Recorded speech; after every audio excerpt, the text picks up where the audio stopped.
Paano natin to ngayon mareresolve yung ganyang mga dahil sitwasyon? lalo yung mga nagmamaneho, ito yung isa sa mga pangamba, yung tipong nagmamaneho ka naman ng Maingat. matiwasay, maingat, pero hindi mo maiwasan yung aksidente. Oo. Tulad nung sangyari sa LRT1 na may bumagsak na estudyante, nabangga ng isang motorista, na-hold yung motorista, Ayun na na-detain ng ilang oras. Ano o ba ang ilang nangyari araw. na ngayon? Kinasuhan ba siya? Ganyan. Hindi daw natuloy. Ayan. Alamin natin dahil pinag-aaralan daw ng PNP at NAPOLCOM yung kanilang traffic procedures ukol dito. Siyempre nga naman, parang biktima din naman yung motorista, di ba? Oo. Malay ba naman niyang may malalaglag doon? Oo. Nasa linya po natin si Attorney Rafael Vicente Calinisan, ang Vice Chair and Executive Officer ng National Police Commission on NAPOLCOM. Good morning po, Attorney morning, Calinisan, Commissioner. sir. Ma'am Tuesday, Boss Christian, magandang umaga po.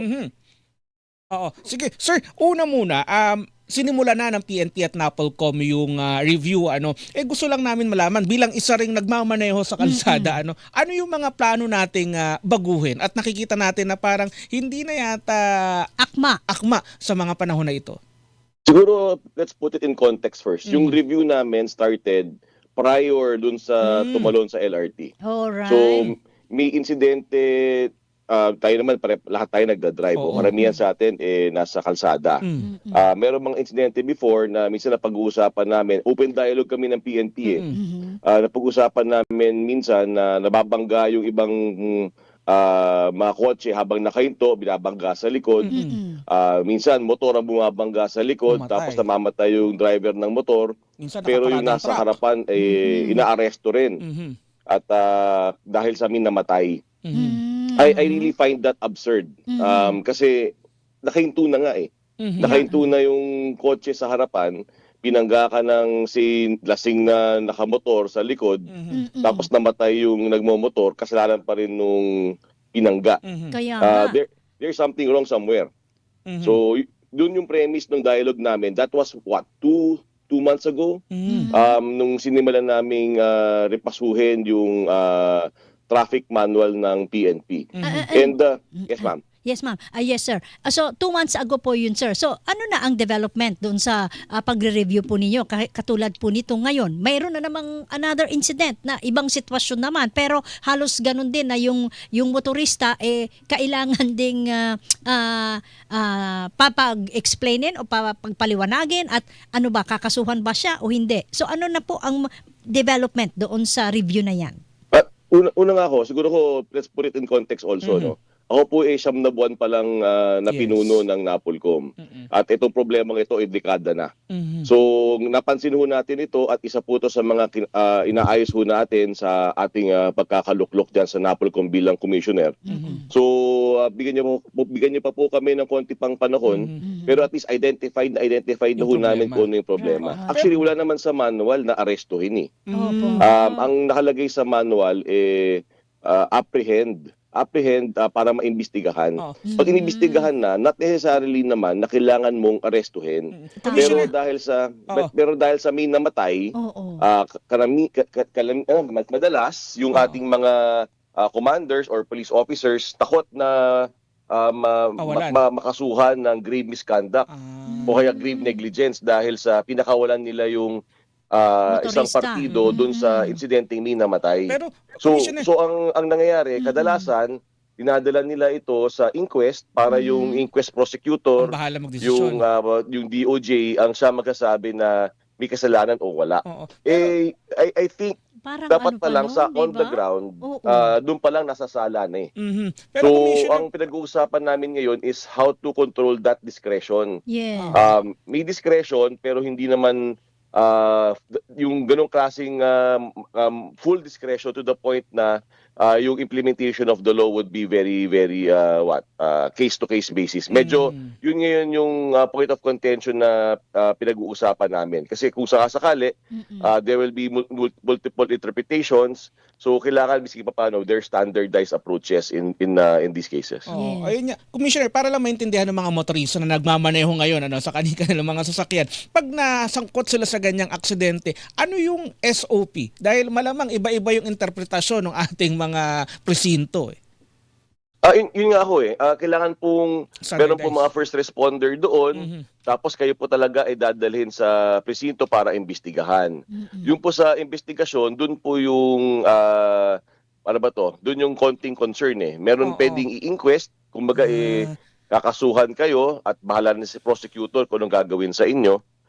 Pero yung seldom na ginagamit, yung seldom na pamamaraan na hindi gaanong ginagamit, yung tinatawag na regular filing.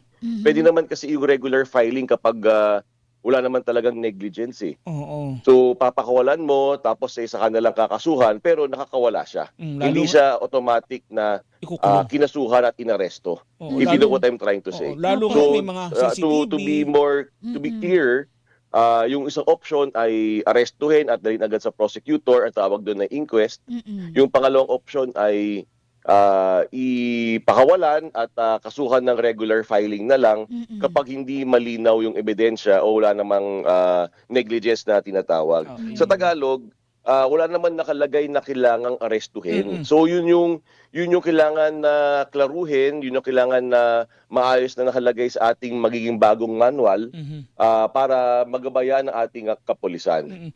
Syempre, kung ikaw rin naman ang lalagay sa ikaw miyembro ng kapulisan, namatay, tapos di mo kakasuhan, baka naman siya ay balikan ng kasong negligence. Yun ngayon yung kinakapalooban nitong senaryo natin. Kaya medyo masalimuot siya. Kaya ang kadalasan nangyayari ay nakakasuhan ang mga parties na involved. Kung hindi na kailangan ng batas dito. Yung totoo, mas maganda siguro kung meron. In fact, I salute si Senator J.V. Ejercito. Napakaganda rin ng kanyang proposal na batas. At para magkaroon ng clarity sa wakas.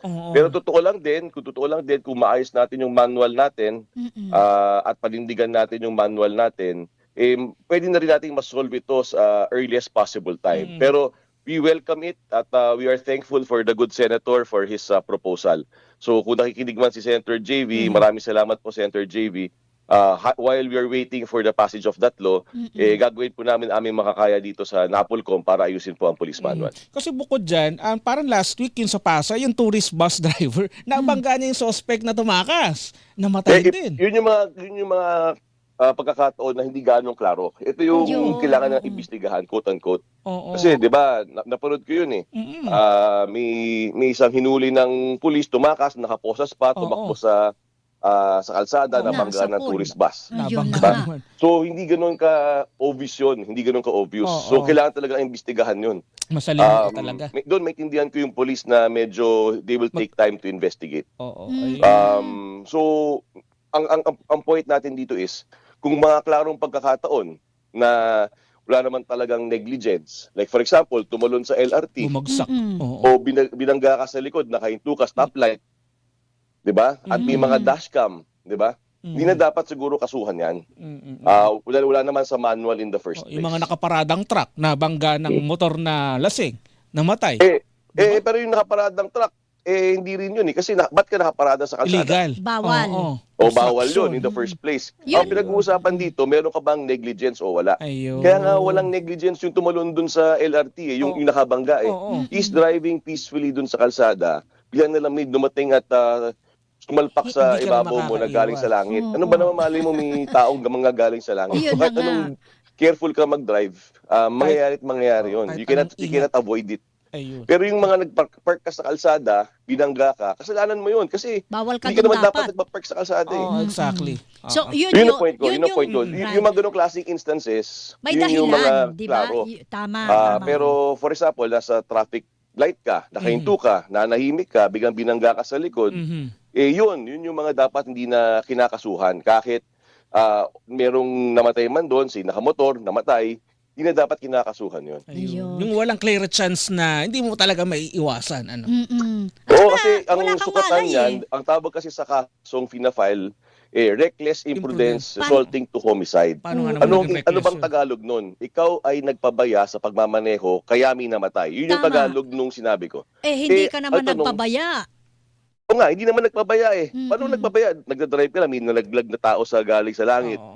Yung malay mo ba? Ang sabi mo nga, Diba? Kom, nandun ka lang sa maling lugar, maling oras, maling araw. Maling pagkakataon. Correct. So, ang in lawyer speak, ikaw ba ay nagpabaya? Ayun. Meron ka bang due diligence? Ikaw ba ay careful ka ba nung nagpanahon na yon? Kung careful ka naman, tapos di mo naman talagang nakita, hindi ka dapat parusahan. Oo, Yun ayun. yung pinakasuman nito. So, sa ating mga kapulisan, yun nga yung hihimay natin sa ating manual, Mm-mm.